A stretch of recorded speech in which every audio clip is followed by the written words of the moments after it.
Hello, BookTube. It's Tuesday, and that's Tag Tuesday. I've already done a tag. I did the P tag from Jim's books and reading and stuff. But there's another tag that has gone mega viral in our little corner of BookTube. I felt like I couldn't not do it. It's the Mookse and the Gripes bucket list book tag, created by SHAWN the Book MANIAC, adapted from, I guess, what is a book blog and a book podcast, the creator of whom has been on SHAWN's channel. And SHAWN changed this into a tag, and I'm glad that the tag has gone viral. Part of the tag is to copy and paste all of the identifying information down below. I'll try and do that without screwing it up. I think because SHAWN wants to drum up attention for that blog and for that podcast. I have not read the blog, and I have not listened to the podcast, so I can't vouch for them myself. But if, like the rest of you, I will worship at the altar of SHAWN's taste, probably they're very, very good. And the bucket list book tag here is very, very simple. It's not an enumerated list of prompts of any kind. It's just tell us about the books that are on your bucket list. And yet, despite how well-intentioned and simple that is, it already produces a rant in Steve. I have always disliked the idea of a bucket list. It's short for kick the bucket list, meaning a list of things you want to do before you die, before you kick the bucket. And I've always objected to the concept of bucket list because, like so much else that is just baked in to Western culture, it assumes immortality. It assumes that you have, okay, well, I am 21, okay, I'm 41, okay, I'm 55, okay, I'm 61. I can judge that on a spectrum of 85 years. Because when I am born, am handed a gold-stamped government certificate guaranteeing me 85 years. So if I'm 21, and there are 5 things on my bucket list, and 4 of those 5 things are things I could do tomorrow, I'm still going to put them on a bucket list. Oh, bucket list, drinkies. I'm going to put it on my bucket list because I am guaranteed 85 years. So I don't have to worry about them if I'm 21 for 60 years. I'm guaranteed that time, so I might as well wait. It's a bucket list. That drives me crazy. That drives me absolutely crazy. Because it's entirely likely that you will be pulled out of your normal day by a well-meaning guy in his 30s with a lab coat on and a tie clip across a desk as just another item in his busy day, who sits you down and says, "It doesn't look good, but we'll try to find you some quality time." And your whole world will center in on that tie clip, and suddenly you will realize what you should know, you bloody well ought to know it earlier, which is that you're not guaranteed even a single extra minute, let alone 65 more years. You are not guaranteed 85 years at all. You could take the second car out of the driveway to drive just 2 towns over to pick your daughter up from trombone practice and get T-boned in an intersection at age 40. Suddenly, those extra 40 years are gone. Suddenly, all of it's gone. You shouldn't live as if you have those 85 years stamped in gold on a certificate. What are you going to do when you do get T-boned? Or when a toilet seat lid falls out of orbit and lands on your head? Or if a gas main goes up? Or if you get a diagnosis tomorrow? Aggressive pancreatic cancer, you're gone in 2 weeks. What are you going to say when that happens? But I was guaranteed. You'll sound like a fool. I don't like bucket list as an idea. I don't like it as an idea. You should be living these things now. You should be aggressively pursuing them now. You are not guaranteed a minute of time. As I so often say on this channel, in about 10 minutes, you're going to be dead. So, on that cheery note, we'll start off with the Mookse and the Gripes bucket list book tag, because I love it otherwise, other than that. And, of course, I don't have a bucket list book tag in the way that I'm seeing. I've seen probably 3 dozen versions of this tag so far. And much as I love them, they also madden me. Because I'm looking at people saying, well, yeah, there's this novel. It's revered, it's loved. I've got it on my shelf. I've had it on my shelf for 10 years. It's on the bucket list. I mean to read it before I die. I'm really interested. I really want to read it. But you haven't. But you haven't done that. You haven't done that.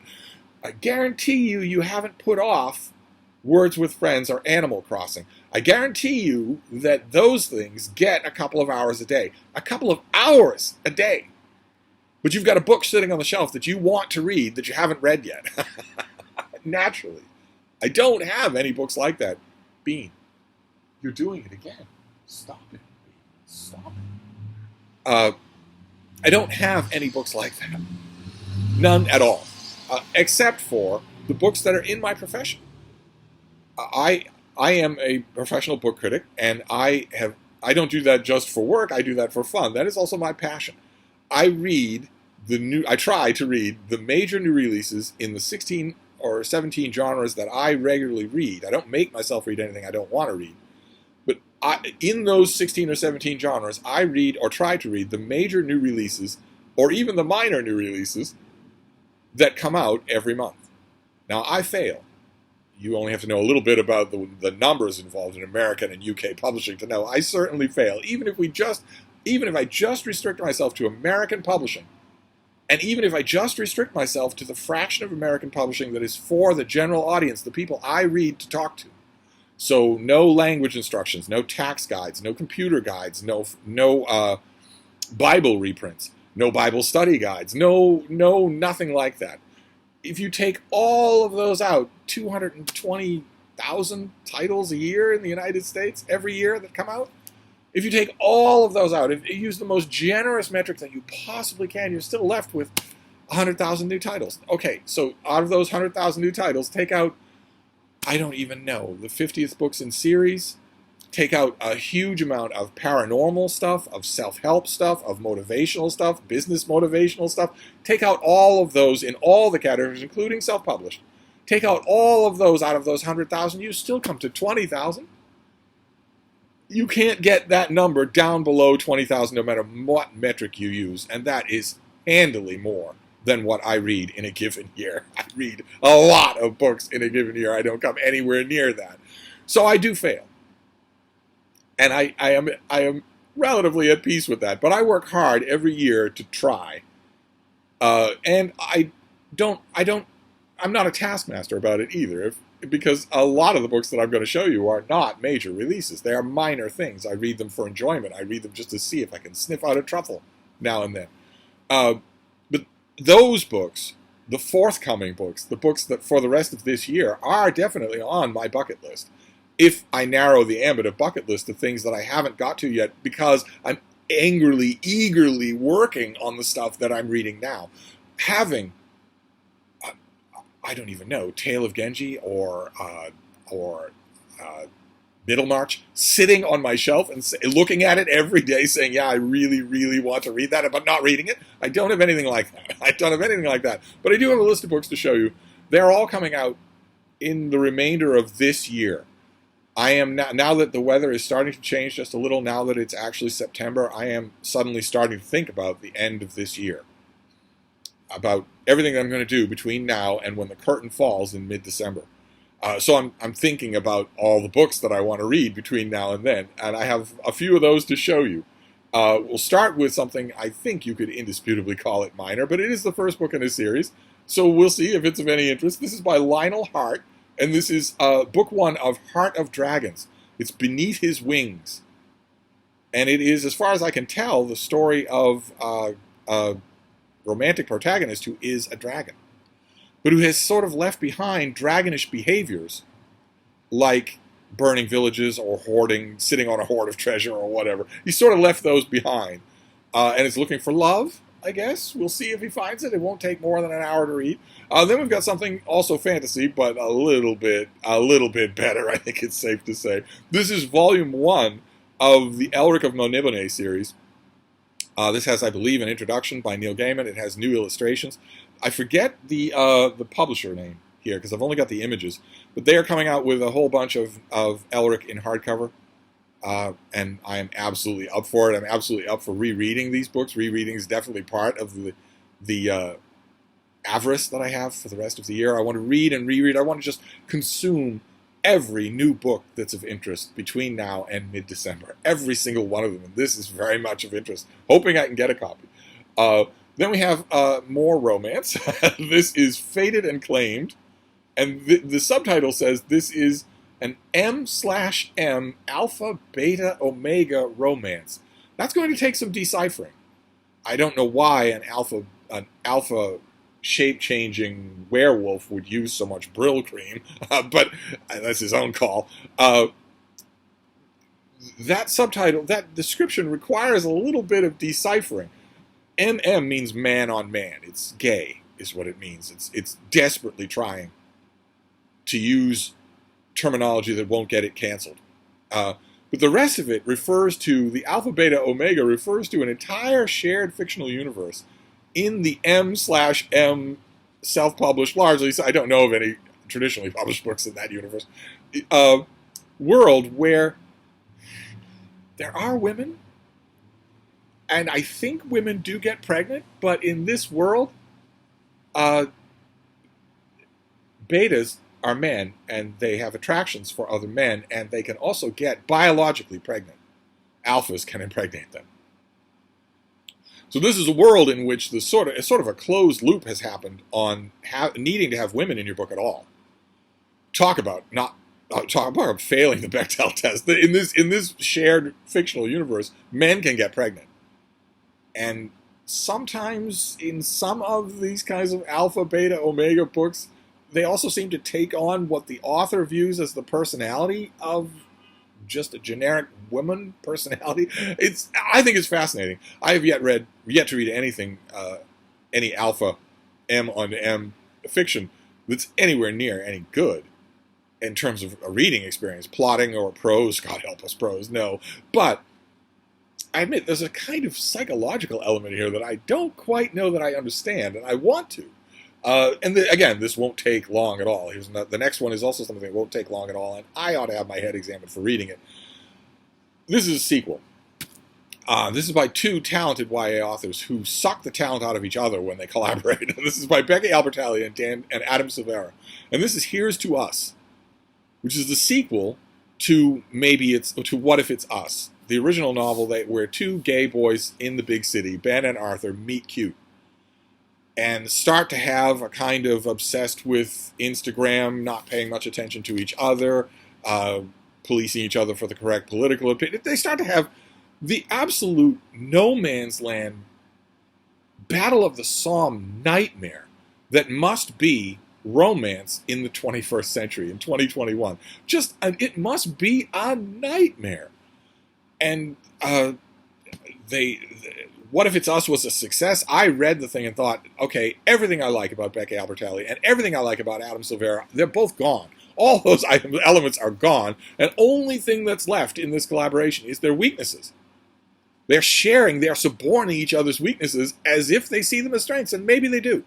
Maybe they do. I've certainly heard anecdotal evidence that one or both of these authors have become raving egomaniacs, the kind of people who, if they didn't know that everybody had a cell phone, would, if they got their Starbucks order wrong, hurl it steaming hot into the face of the server. I don't know if those anecdotal stories are true, but I've heard enough of them to wonder if maybe there's not something to them, and maybe they are egotistical enough to think that what they are enhancing in each other is each other's strengths. I guarantee you it is not. I read What If It's Us and dismissed it. Okay, this was a hideous misfire. Interesting only in that it is an example of a collaboration between two successful authors that makes each author worse. I'm somewhat of a student of literary collaborations. That was of interest to me. Then I saw What If It's Us take off, and people love it, and tattoo Ben and Arthur on their backs, and hey baby, yes I'm ranting, baby girl. Name or even rename their kids, Ben and Arthur or whatnot. Identify, of course, as just the endless Goodreads identification parade. Oh, I'm Ben. I saw that happen and thought, well, okay, 40 million Frenchmen can't be wrong. Is there any chance that I was wrong about What If It's Us? So I went back and reread it, and it stinks. It is really, really bad. And yet I'm going to read the sequel. The sequel is going to be a huge hit. Thousands and thousands of people are going to read it. So it's on my bucket list to get and to read. Then we have something, this I know I will like. I've read all of these books many, many times. This is a forthcoming Library of America volume. Library of America is a reprint volume of American classics that is just wonderful. I have strongly urged you, if you have the extra cabbage, subscribe to the Library of America. I think you might want to ask Mark Richardson about this as well, since he has got quite a few of them for his beautiful little library, the Wethersfield Proctor Library in Vermont. And he's a big fan of the series, too. He might know more about the different subscription series than I am, or you could go to their website. But it's possible to plunk down a chunk of money that will subscribe you to the Library of America, where you get, sort of like the old History Book Club used to be, you get a brochure from them at the beginning of every month. And you can either check off that you do want this month's selection, or you can check something else, or you can check you don't want anything. I keep meaning to do that myself, because the Library of America doesn't consistently send me these volumes. I have a lot of them that they do. They're usually very good about responding to individual requests. But either way, no matter what option I choose to take, I will request this from them, because I will definitely write about it. This is Rachel Carson, the great Rachel Carson. They've already done a great volume of Rachel Carson, and here they're doing the Sea Trilogy. Under the Sea Wind, The Sea Around Us, and The Edge of the Sea is the new Library of America volume, the Rachel Carson volume. And The Edge of the Sea is a beautiful, wonderful book. They all are. All three of them are. But these are wonderful, poetic books. The earlier trilogy included the book that made her name and that made her famous and that changed the ecological world. But these are more beautifully written than those. And they're getting a beautiful full-color volume. So that's fantastic. Then we have this next one. I am going to get it and consume it. It's probably a little out of your price range, unless you're really interested in this specific subject. I am. It's from Oxford. It's the Oxford Handbook of Roman Imagery and Iconography. It's got editors because it's a big, oversized $130 anthology of the latest essays by experts in the field. There are an enormous number of Oxford handbooks, and they are incredible. They are incredible. I have had, and I've owned and read probably a dozen out of a list that must be up in the hundreds by now. And this is about how the Romans saw themselves, how the ancient Romans saw themselves. What was the code of their imagery and iconography? What did they and didn't they do, and where and when and why? Was the iconography on vases different from the one on, for instance, warehouse-grade jugs and containers for goods that would still be decorated? What about statues? Public statues, private statues that you're just going to commission for your home? All that kind of thing. There will be essays in here that I know I will love. I'm a freak for Roman history, so this is a volume that I'm going to want to have. But I should caution you, if it sounds like it's of interest, you should probably know something about Roman iconography before you get this volume.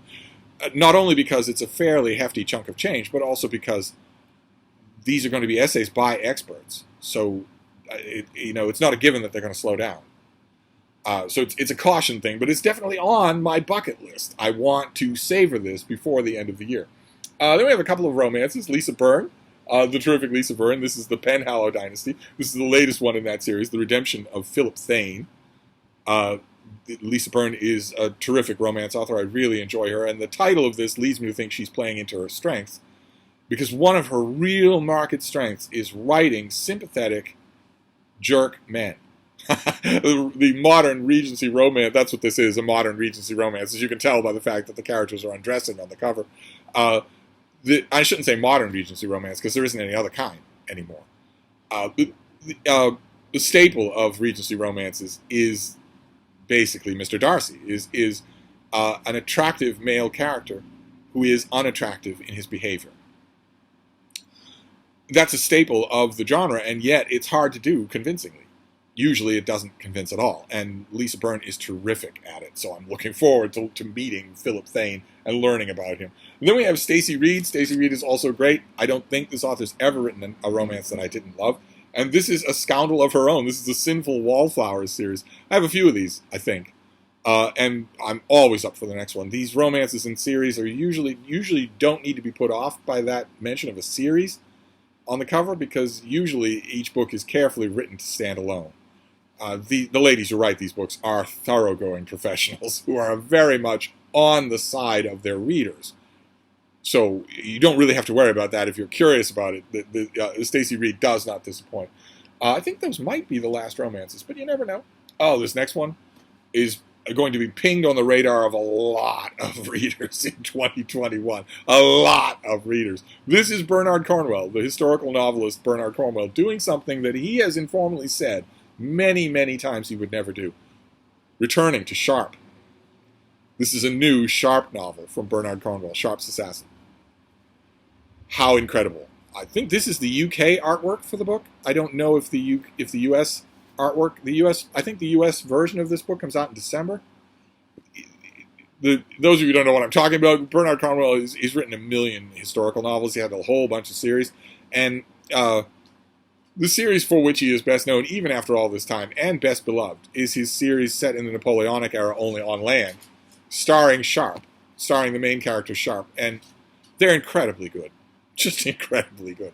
They like Patrick O'Brian, the Aubrey and Maturin series, they not only are good, they stand up to rereading. And now there's a new Sharp's book. The dream come true for Bernard Conwell readers. So how great is that? Okay, we do have another romance, a contemporary romance. I've been swung over even more firmly to contemporary romance by Sarah at the Bookish Knitter. And this is the latest in the Mackenzies of Ridge Trail series, one of which I believe I've read, and all of which I've seen other romance booktubers praise. I don't know that I am a romance booktuber. I'm all over the map. So I can't be a horror booktuber. I can't be a romance or science fiction booktuber. I wish I could. Those seem like tight-knit, loving communities, but I'm all over the map. So, yep.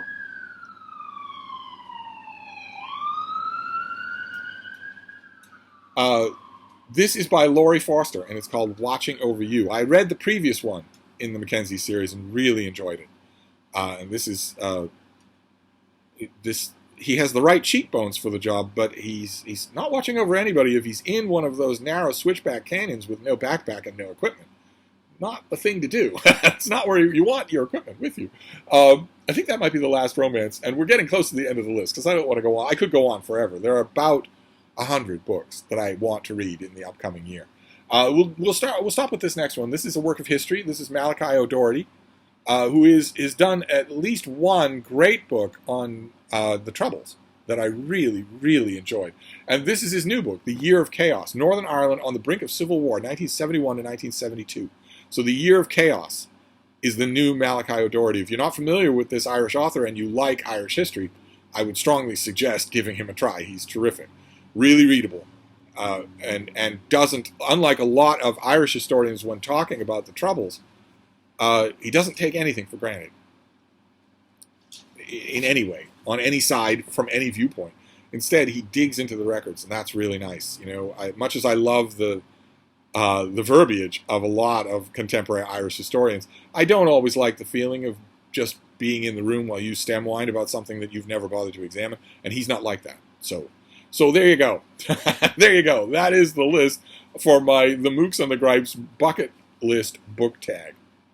A book tag that's gone genuinely viral this week. So cheers to that. I hope that for Sean's sake and also for their sake, I hope that this has directed traffic to their blog and their podcast. I haven't read the blog and I don't listen to literary podcasts, even though a lot of you have told me I really should. But if Sean vouches for them, that's good enough for me to do the tag. So I'm going to wrap this up before the sirens fully take over the video. The thing to keep in mind, the key thing to keep in mind when you're hearing all of that obnoxious background noise is that there actually is no emergency. Not even a hangnail. That is just because the person behind the wheel doesn't want to stop for the light at the intersection. That's the only reason. There could not be an emergency because that happens 55 times every hour, day after day after day, all night long, for decades. There aren't enough human beings in this city for there to be emergencies of that number. Instead, it's just that they don't want to stop for the intersection. And really, you know, would you? Anyway, that's the Mookse and the Gripes book tag, my second book tag for this Tag Tuesday. I'm going to wrap this up before the background noise resumes, but I will see you soon. Thank you, BookTube.